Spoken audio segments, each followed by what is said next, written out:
The norm for appreciating art in many art spaces is through monetary contributions to both the museum and the artist. More specifically, through auctions where the decision for attendees to spend millions of dollars on art occurs in a matter of seconds. One of the primary ways auction houses convince potential buyers is through emails and messages with numerous convincing words. For the purchase of the famous sculpture Balloon Dog by Jeff Koons, for example, there was an emphasis on exclusivity by mentioning how, quote, in private hands, the work has always communicated the prominence and stature of its owner. To own this work immediately positions the buyer alongside the very top collectors in the world. Though the sculpture itself portrays playful and childhood meanings, the primary motivation for these buyers is beyond the message of the art and is instead to be a part of a group of exclusive art collectors because these pieces are treated as trophies of wealth. This monetary way of appreciation automatically projected the type of audience who attended these art spaces to be wealthy, and thus exclude people of lower socioeconomic status. They also signaled that purchasing these pieces was the primary way of interaction with these art pieces, and thus set the standard for the rest of the art community. Despite this monetary way of appreciation, as the introduction of social media flourished, thus began new ways of respecting different forms of artistic attractions. Picture taking. Social media can serve as a great way for low-income inner-city youth to transcend the barriers that prevent them from entering these art spaces. Barriers including stigma, geographical distance, and having their guardians protect them from being influenced by the negative actions occurring in their neighborhoods. Ma, Dime. ¿Puedo ir al museo, please? No, ¿Por qué? que es peligroso. Then she changed her mind and let my sister and I go, so this video is proudly sponsored by my mom. Without her giving us her MetroCard and permission to go to this museum, we wouldn't have been able to make this video, so thanks, Mom. As we take the subway, I notice that transportation can be another barrier to low-income youth, who are now the target of a citywide crackdown where the MTA is placing police officers in low-income neighborhoods and arresting people if they are unable to pay the fare, making subway systems unreliable.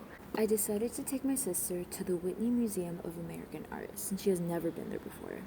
Here's what she had to say. Hi, my name is Viviana Sierra. I am from the Bronx. I am 11 years old. Okay, I go in the 6th grade. cool. And yeah, okay. So when I took you to the museum yesterday, Yeah. how is it different from the museum down the block? Honestly, I feel like there's major difference between the museum down the block and there. Like two differences. One, there's barely people that go there. It's not that recognizable. And over here, like where we went, there's so many people, so many photographers, Tourist, right? tours actually, yeah. Like when you go to class trips, do you Yeah. mainly go to like museums in Manhattan? Mostly Manhattan, yeah. Really? Holy cow, yeah.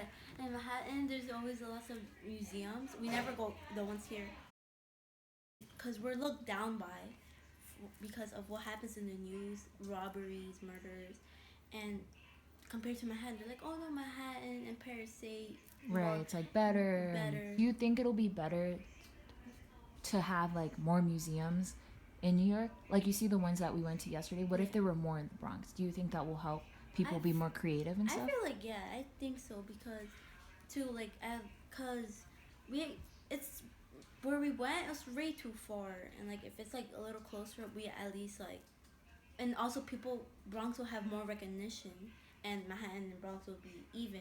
As social media becomes more accessible and transcends socioeconomic barriers, low-income individuals can use social media to share their experiences in these artistic spaces and give others a way to virtually view their experience and hopefully feel welcomed enough to enter these renowned spaces.